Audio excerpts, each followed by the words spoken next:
Breaking news చూస్తున్నాం. Honeymoon హత్య కేసులో సంచలన విషయాలు రోజు బయటకు వస్తున్నాయి. భర్తను టచ్ చేయనివ్వనని చెప్పి భార్య సోనం ముందే కండిషన్ పెట్టింది. హత్యకు ముందు జరిగిన పరిణామాలు ఒకసారి మనం మాట్లాడుకుంటే, కామాఖ్య ఆలయంలో పూజలు పూర్తి చేసిన తర్వాతే నన్ను నువ్వు తాకాలి అంటూ కండిషన్ పెట్టింది సోనం. దట్టమైన అడవుల్లో కామాఖ్య ఆలయానికి తీసుకెళ్ళింది. ప్లాన్ ప్రకారం ఆ అడవిలోకి తీసుకెళ్ళి ఒక ప్లాన్ ముందుగానే రచించి అక్కడ సోనం ఏ విధంగా దారుణానికి పాల్పడిందో ఒక్కొక్క విషయం బయటకు వస్తుంది. వేయిస్రావింగ్ జలపాతం వద్దకు తీసుకెళ్ళింది. సుపారీ గ్యాంగ్ను పురమాయించి అక్కడ ఎవరూ లేని ప్రదేశానికి తీసుకెళ్లి హత్య చేసింది.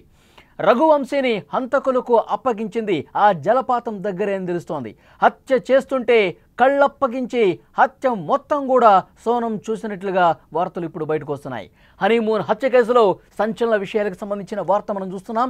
9 గంటల్లోనే పథకం వేసి భర్త రఘువంశీని సోనం లేపేసింది. ఆ 9 గంటల్లో హత్య చేసేందుకు ఎలాంటి ప్లాన్స్ వేసిందో ఆ క్రైమ్ సినిమా సీన్స్ను తలపించే విధంగా అంత దారుణంగా ఈ హత్యను రూపొందించింది. హనీమూన్లో భర్తను టచ్ చేయనివ్వలేదు సోనం. కామాఖ్య ఆలయంలో పూజలు మనం చేయాలి, ఆ పూజలు పూర్తయిన తర్వాతే నువ్వు నన్ను తాకాలి అంటూ కండిషన్ పెట్టింది రఘువంశీకి. అందుకోసం దట్టమైన అడవుల్లో కామాఖ్య ఆలయానికి వెళదామని చెప్పింది. ప్లాన్ ప్రకారం మే 23 ఉదయం 5:30 సమయంలో నోంగ్రియాట్లోని షిపారా హోమ్స్టే అనే హోటల్ నుంచి బయటకు వెళ్ళింది. అరగంట తర్వాత చిరపుంజిలో ట్రెక్కింగ్కు బయలుదేరారు. భర్తతో అక్కడి నుంచి బయలుదేరగానే కిరాయి హంతకులకు మెసేజ్ చేసింది. దీంతో హోమ్స్టేలో బస చేసిన 3 నిందితులు కూడా బయలుదేరి వచ్చారు. ఉదయం 10 గంటల నాటికి సోనం రఘువంశీ కలిపి 2000 మెట్లు ఎక్కారు. ఆ సమయానికి మధ్యాహ్నం 12:30 ప్రాంతంలో సోనం రాజాతల్లి ఉమా రఘువంశీకి ఫోన్ చేసి మాట్లాడింది.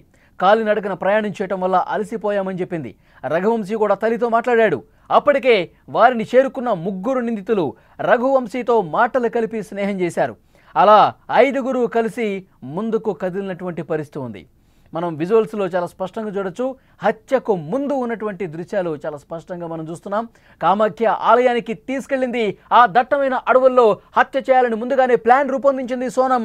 అక్కడ పర్యాటకుల తాకిడి ఎక్కువ ఉండటంతో, ఇక్కడ ఎక్కువ మంది జనం ఉండటంతో ఇక్కడ వర్కౌట్ కాదని చెప్పి వేయిస్రావింగ్ జలపాతం వైపు దారి మరల్చింది.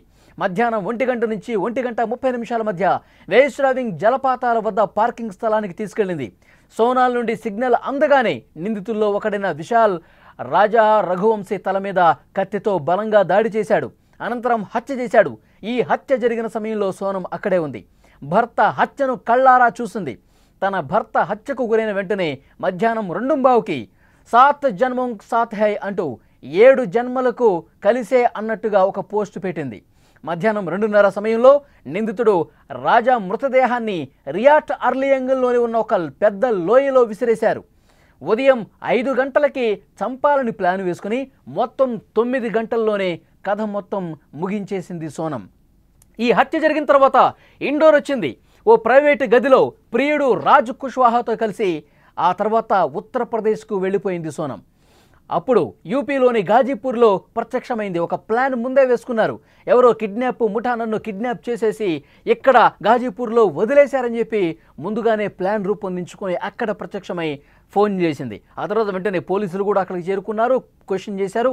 నన్ను ఎవరో కిడ్నాప్ చేసేశారు, నా తల మీద కొట్టారు, నాకు స్పృహ కోల్పోయాను, నేను లేచి చూస్తే ఇక్కడ ఉన్నానని చెప్పి ఒక డ్రామా ప్లే చేసినటువంటి పరిస్థితి ఉంది.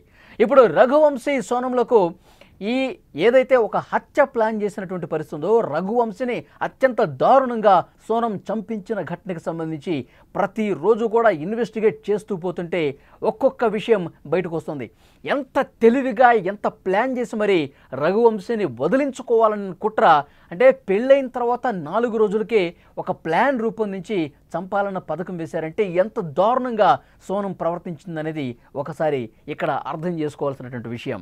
పోలీసులు ఇన్వెస్టిగేట్ చేస్తున్నారు. సోనం తన తప్పును ఒప్పేసుకుంది. ఎస్, నేనే చంపించేశాను రఘువంశీని. సుపారీ గ్యాంగ్తో మాట్లాడి నా ప్రియుడు ఎవరైతే ఉన్నారో అతనితో కలిసి నేను పథకాన్ని వేసి రాజ్ కుష్వాహా నేను కలిసే రఘువంశీని చంపేశామని చెప్పి మ్యాజిస్ట్రేట్ ముందు వాంగ్మూలం కూడా ఇచ్చినటువంటి పరిస్థితి.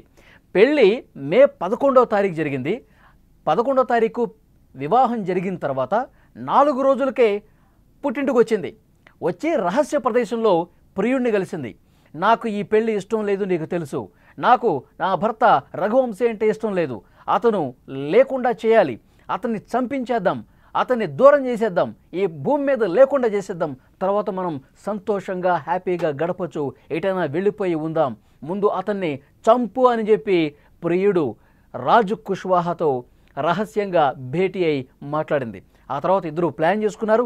నువ్వు హనీమూన్కి తీసుకెళ్ళు, 20వ తారీఖున హనీమూన్కి తీసుకెళ్ళిన తర్వాత ఎవరు లేని ప్రదేశం దగ్గరికి తీసుకెళ్ళు, నేను ఆల్రెడీ ఒక గ్యాంగ్తో మాట్లాడుతున్నా, వాళ్ళు అక్కడికి చేరుకుంటారు, ఎవరు లేని సమయంలో హత్య చేసేస్తారు, ఆ తర్వాత మనం హ్యాపీగా ఉండొచ్చు అని చెప్పి సుపారీ గ్యాంగ్తో మాట్లాడి పక్కా ప్లాన్ ప్రకారం పకడ్బందీగా ఒక పథకం ప్రకారం రఘువంశీని చంపిన పరిస్థితుంది. అక్కడ మేఘాలయకి వెళ్ళిన తర్వాత దట్టమైన అడవుల్లో ఉన్నటువంటి కామాఖ్య టెంపుల్కి వెళ్ళాలి. అయితే పెళ్ళయి ఇన్ని రోజులైనా కనీసం తాకను కూడా తాకనివ్వలేదు రఘువంశీని సోనం. కామాఖ్య టెంపుల్లో దట్టమైన అడవిలో ఆ టెంపుల్ ఉంటుంది, నా ఇష్టదైవం, ఆ టెంపుల్ దగ్గరికి వెళ్ళిన తర్వాత అక్కడ పూజలు చేసిన తర్వాత మాత్రమే నువ్వు నన్ను టచ్ చేయాలని చెప్పి కండిషన్ పెట్టింది. ఎందుకంటే అదే రోజు రఘువంశీని చంపాలని ప్లాన్ చేసింది కదా, ఆ ఉద్దేశంతోనే ఆ పూజలు అయిన తర్వాత నువ్వు నన్ను టచ్ చేయాలని చెప్పి కండిషన్ పెట్టి ఉదయాన్నే టెంపుల్ దగ్గర తీసుకెళ్ళింది. 2000 మెట్లను నడిపించింది. అలసిపోయి ఒక దగ్గర కూర్చున్నారు. ఆ సమయంలో తల్లితో కూడా మాట్లాడించింది. ముందే ప్లాన్ ప్రకారం ఆ ముఠా ఎవరైతే ఉన్నారో సుపారీ గ్యాంగ్ ముఠాను కూడా ఆ ఆలయం దగ్గరికి ఆ దట్టమైన అడవి లోపలికి రప్పించింది. అక్కడ ఆ టెంపుల్ దగ్గర జనం ఉండటంతో వేశ్రాంగ్ జలపాతం వైపు నడిపించింది. ఎవరూ లేకుండా చూసుకుంది. అక్కడ ఎవరు అసలు ఒక్క మనిషి కూడా మూడో వ్యక్తి లేకుండా చూసి ఆ దట్టమైన అడవి ప్రాంతంలోకి తీసుకెళ్ళి ఎవరు లేరు అని నిర్ధారించుకున్న తర్వాత ఆ గ్యాంగ్ని పిలిపించుకుని అత్యంత దారుణంగా హత్య చేయించింది. అందులో విశాల్ అనే ఒక వ్యక్తి ముందుగా ఒక బలమైనటువంటి పదునైనటువంటి కత్తి తీసుకొని తల మీద దాడి చేశాడు. ఆ తర్వాత కత్తిపోట్లు గురయ్యాడు రఘువంశీ. వెంటనే అతను చనిపోయాడని నిర్ధారించుకున్న తర్వాత ఈ ఎపిసోడ్ మొత్తం, ఈ సీన్ మొత్తం కూడా చంపే సమయంలో పూర్తిగా మొదటి నుంచి చివరి వరకు కళ్ళప్పగించి సోనం చూసింది. అతను చావాలి, అతను చస్తేనే నా ప్రియుడితో నేను సుఖంగా ఉంటాను అని చెప్పి అన్నట్టుగా తెలుస్తోంది. మొత్తం లైవ్లో హత్య మొత్తం చూసిన తర్వాత చనిపోయాడని చెప్పి నిర్ధారించుకున్న తర్వాత రఘువంశీని, భర్త రఘువంశీని ఒక ఎత్తైనటువంటి లోయలో పడేసి అక్కడి నుంచి మెల్లగా జారుకుంది. ఫోన్లు స్విచ్ ఆఫ్ చేసేసింది. తర్వాత అక్కడ ఇండోర్కి వచ్చి ప్రియుడు రాజ్ కుష్వాహాను కలిసింది. ఒక పథకం ప్రకారం సుపారీ గ్యాంగ్తో మాట్లాడి అనుకున్నది అనుకున్నట్లుగా భర్త రఘువంశీని మనం చంపేశాం, ఇప్పుడు మనం హ్యాపీగా ఉండొచ్చు అని చెప్పి అనుకున్నారు. అప్పుడు ప్రియుడు మరొక పథకం వేశాడు. నిన్ను ఎవరో ముఠా కిడ్నాప్ చేసేసి ఉత్తరప్రదేశ్లో వదిలేసినట్టుగా మనం ఇప్పుడు నాటకం ఆడాలని చెప్పి ఒక వెహికల్లో సోనంని ఉత్తరప్రదేశ్ ఘాజీపూర్కు పంపించేశాడు. అక్కడికి వెళ్ళిపోయిన తర్వాత అప్పుడు కుటుంబ సభ్యులకు ఫోన్ చేసింది సోనం. నన్ను ఎవరో కిడ్నాప్ చేశారని చెప్పి డ్రామా ఆడింది. పోలీసులకు ఇన్ఫర్మేషన్ ఇచ్చారు. అరెస్ట్ చేసిన తర్వాత ఒక్కొక్క విషయం బయటకు వస్తుంది. ఇన్వెస్టిగేట్ చేస్తుంటే మొత్తం కాల్ రికార్డు, ట్రాక్ రికార్డు మొత్తం పరిశీలిస్తే మొత్తం కూడా కక్కేసింది. నేనే పథకం ప్రకారం అమాయకుడైనటువంటి రఘువంశీని నా ప్రియుడి కోసం చంపించేశానని చెప్పి నిజాన్ని ఒప్పుకుంది. ఆ సుపారీ ముఠా ఎవరైతే ఉన్నారో వాళ్ళందరికీ డబ్బులు ఇచ్చింది, ఆయుధాలు సమకూర్చింది, మొత్తం కూడా ప్లాన్ బహిర్గతం చేసేసింది. ఇప్పుడు సోనం బ్రదర్ చెప్తా ఉన్నాడు, ఇంత దారుణమైన మనస్తత్వం ఉన్నటువంటి వ్యక్తి ఇన్ని రోజులు మా ఫ్యామిలీలో ఉందా, ఇంత నాటకం ఆడారా? ఇక్కడ ఒక విషయం క్లియర్గా చెప్పాలి. 3 సంవత్సరాలుగా ప్రియుడు సోనం వీళ్ళ కుటుంబ సభ్యులకు పరిచయం ఉంది. దీదీ దీదీ అని పిలిచేవాడు. అంటే ఇద్దరు కూడా బ్రదర్ అండ్ సిస్టర్, ఒక బాండింగ్ అందరి ముందు నటించేవాళ్ళు. అందరూ ఉన్నప్పుడు దీది అని పిలిచేవాడు, బ్రదర్ అని ఈమె పిలిచేది. ఒక పెద్ద నాటకం ప్లేన్ చేశారు అందరి ముందు. కానీ ఎవరు లేనప్పుడు మాత్రం ప్రేమ పావురల్లాగా వ్యవహరించేవాళ్ళు. ఎవరు లేరు అని నిర్ధారించుకున్న తర్వాత వాళ్ళ సరస సల్లాపాలు సాగించేవాళ్ళు. పైకి మాత్రం బ్రదర్ సిస్టర్ నాటకమాడి లోపల మాత్రం ఇదంతా నడిపించేది. ఎంత దారుణం! ఈ కుటుంబ సభ్యులకి ఇదంతా తెలిసిన తర్వాత ఆశ్చర్యపోతున్నారు. ఇంత దారుణంగా బిహేవ్ చేసింది, ఇంత క్రూరమైన కర్కశమైనటువంటి మనస్తత్వం సోనంకు ఉందామని చెప్పి వాళ్ళు చాలా బాధపడుతూ ఆవేదనతో వ్యక్తపడుతున్న పరిస్థితి ఉంది. సోనం బ్రదర్ చాలా స్పష్టంగా చెప్తున్నాడు, ఆమెను ఉరి తీయండి, మా కుటుంబ సభ్యురాలు ఇక నుంచి కాదు, ఆమెను ఉరి తీస్తేనే మాకు మనశ్శాంతి అని చెప్పి ఆ కుటుంబ సభ్యులు సోనం బ్రదర్ స్వయంగా చెప్తున్నాడంటే వాళ్ళ ఆవేదన ఏ విధంగా ఉంది, వాళ్ళ పశ్చాత్తాపం ఏ విధంగా ఉందో ఇక్కడ మనకి చాలా స్పష్టంగా అర్థమవుతుంది. వారి రఘువంశీ కుటుంబ సభ్యులు కూడా వీళ్ళు క్షమాపణ చెప్తా ఉన్నారు. అసలు సోనం ఈ విధంగా ప్రవర్తిస్తుందని చెప్పి అస్సలు మేము ఎక్స్పెక్ట్ చేయలేదు. పెళ్ళైనటువంటి కొన్ని రోజులకే వాళ్ళ కాపురం సజావుగా సక్రమంగా ఉంటుందని చెప్పి మేము భావించాం.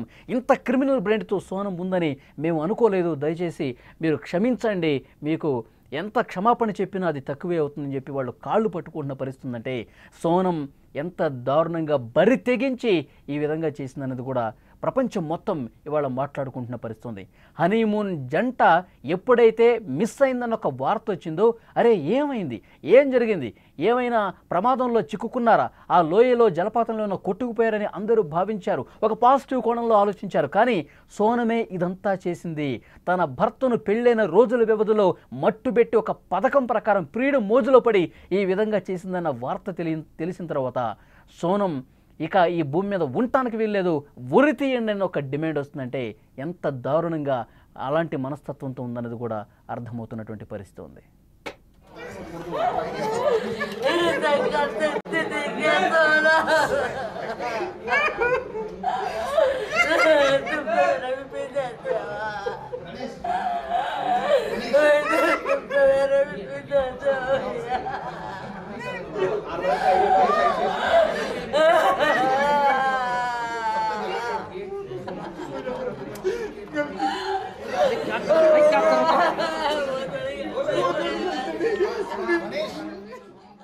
वो परमानेंटली हमेशा 24 घंटे सिर्फ दीदी दीदी बोलता था।